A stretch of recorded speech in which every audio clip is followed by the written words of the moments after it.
Hi everyone, welcome to Anu's classroom. In this video, we'll be talking about absorption and marginal costing. By the end of this video, I hope that you will be able to understand the concept of absorption costing, understand the concept of marginal costing, and be able to differentiate between absorption and marginal costing, as well as utility and limitations of marginal costing. So let's get started. A quick recap on what we have learned so far. Previously, we have identified the different elements of cost, that is, the material, labor, and expenses. We also learned that these elements of cost can be broadly put into two categories, that is, fixed and variable costs. Fixed costs are those which remain constant within a given period of time in spite of the fluctuations in production, like rent on your property, insurance charges, management salaries, etc. Variable costs are those which vary in direct proportion to any change in the volume of the output, like the cost of direct material, direct wages, etc., can be put into this category. So, what is absorption or marginal costing? The cost of a product or a process can be ascertained using the different elements of cost by either absorption costing or marginal costing. Both of these are cost management techniques which differ on the basis of how they treat the fixed and variable costs of production. They help managers in fixing the unit cost, that is, the cost per unit of the product or the service that you're offering, and control the profitability of your business by using the selling prices. So, absorption costing is a technique which is also termed as traditional or full costing method. And according to this method, the cost of a product is determined after considering both the fixed and variable cost. Thus, in case of absorption costing, all costs are identified with the manufactured products.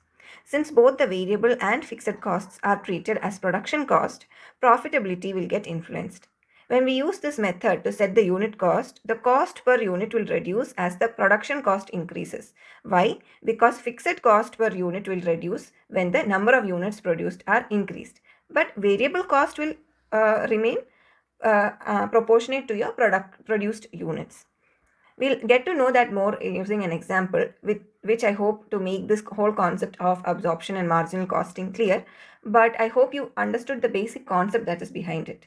In absorption costing, you consider both the fixed and variable costs while deciding on your product's cost. In marginal costing, the variable costs are only considered in calculating the cost of the product, but the fixed costs are charged against the revenue of that particular period. The revenue arising from excess sales over variable cost is technically known as the contribution under marginal costing, and this is a very important concept as well. Profits are measured by understanding the contribution per unit through a measure called as the profit volume ratio. And we'll talk more about this profit volume ratio in our coming videos as well. When costing is done using this technique, the cost per unit remains the same irrespective of the level of production. So this contribution per unit, you can understand it as the what you can say, how much does each unit, the sale of each unit, contribute towards your profitability or your covering your costs. That is what you can understand by this contribution. All right. So let's see what exactly is marginal cost. The technique of marginal costing is concerned with something called as the marginal cost. It is the increase or decrease in the amount of cost based on the increase or decrease of production by a single unit. So, how much cost does producing one extra unit cost to the company? Like, what is the cost of producing? Suppose, say you're producing 1000 units right now. If you want to produce 1001 unit, then how much cost you will have to take up extra. That is marginal cost of that one unit. Suppose you are going to produce only 999 units instead of 1000 units. How much cost can you save by reducing that one unit? That is also marginal cost. Okay, this may be a single article or a batch of familiar articles as well. So which one is better, absorption costing or marginal costing? So let's try to understand that using an example. Assume that you are in charge of a company which produces 5000 toys, okay, with a variable cost, okay. And what is a variable cost? It is a variable cost is a business expense which varies based on the amount the company produces or sells, okay. So the variable cost is 60 rupees. for materials, 110 for labor, and yeah, so so we have 60 rupees for direct materials, 110 rupees for direct labor, and we have 40 rupees as a variable overhead per unit. So that is your variable cost. Okay, and the fixed overhead is 1 lakh rupees in addition to this per unit cost. And for one more thing is that if you are currently selling the toys for rupees 240, will you accept an order of say 1000 more toys? Okay, that is 6000 toys, but you will have to give them, they will give you an additional of 1000 more toys. That is, they'll give you a tender or an order of 6000 toys, but they want you to sell the toys to them at 225 rupees a piece. Currently you're selling at 240 rupees a piece. Okay, so will you accept that offer? That is our question. And assume that we have a production capacity of 10,000 toys. So currently we are producing 5,000 toys, means we are currently working at 50% capacity. We have the capacity to produce 10,000 toys, but we are only producing 1,000 toys. So this is what we are given with.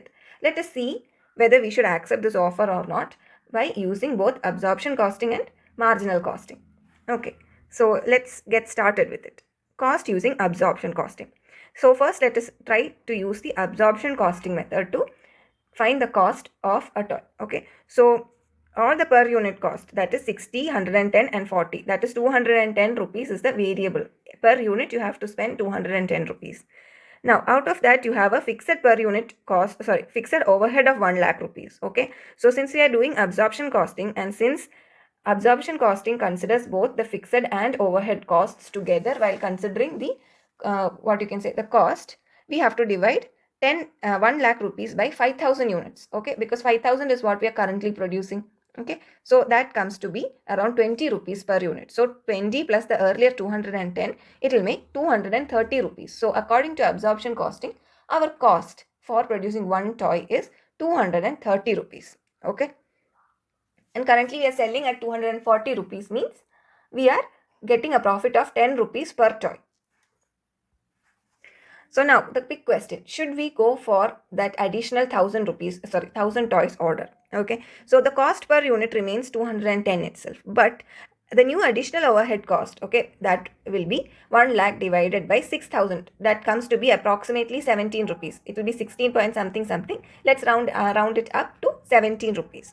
So even then the per unit cost will be 227, but they are asking us for 225 rupees. So with their offer, according to absorption costing, we will be making a loss of 2 rupees per toy. So an accountant who is looking at absorption costing to fix the per unit price will not let the company take up that additional 1000 toys order. Okay, because according to absorption costing, the current price what they're saying, we will end up making a loss. Now let's see if the accountant is to do a marginal costing, will our what you can say decision change or not. So let us first look at what the per unit price will be while we are using marginal costing. So the marginal cost per unit is 40 rupees. Fixed cost per unit will be 60 plus 110. Okay, that is 170. And additional fixed cost, since we have a total production facility of 10,000, then the additional fixed overhead should be actually divided by 10,000, which comes to be around 10 rupees only. So since we are not producing 10,000 toys, but that doesn't, according to marginal costing, since we are only producing 5,000 toys instead of 10,000 toys, which we actually have the production capacity, but still the entire fixed overhead cost we will divide by our actual capacity. Okay, so that comes to be around only 10 rupees. So in total, the price of the toy needs to be only 220 for break even. Okay, according to marginal costing. So naturally, if you are getting an additional 1000 orders and you will be still able to make with 225 rupees, you will still be able to make 5 rupees per toy, right? So accordingly, with 225 rupees per unit also, since the marginal costing remains the same, okay, even with an addition of 1000 toys, since the marginal costing per unit doesn't change much, we can still make a profit with the amount they are saying, right? So if the if you, the cost accountant, is going by the marginal costing method, you will definitely accept the 1000 extra toys offer, and your company will still end up making a profit. So does this mean that absorption costing is bad? Because according to absorption costing, we might have ended up rejecting the offer. So does it mean that it is bad? Definitely it is not like that. The main advantage of absorption costing is that it provides a complete picture of the actual cost of production, including all the fixed and variable cost. This information can be used to make very important strategic decisions about pricing, production levels, and other factors that affect the bottom line. Absorption costing should be used when the sales price is calculated for long-term planning, because in that case it is very important to include the fixed manufacturing overhead as well. So when should we opt for marginal costing then? Marginal or this variable costing technique should be used for short-term projects, because in short-term projects, fixed costs are actually what you can say sunk costs, and it is irrelevant in the decision making. So it helps in determining the volume of production, selecting production lines, deciding whether to produce or procure, deciding the method of manufacturing, and deciding whether to shut down or continue a particular product line or even what you can say a business line. So both marginal costing and absorption costing has its advantages and disadvantages. The limitations of marginal costing are it is very difficult in classification of cost between fixed and variable elements, because the nature of cost in several cases may not be very clear. Moreover, some items of cost may be partially fixed and partially variable.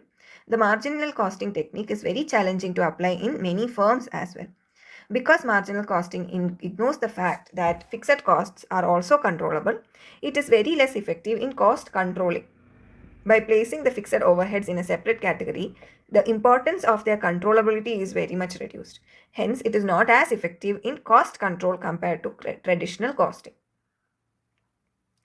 So that was it for this video. If you have made it so far, thank you so much for your attention. We will continue about our discussions on other topics related to marginal and absorption costing, as well as other units of MMPC 5 in the upcoming videos. I hope to see you there. Thank you very much, and bye-bye.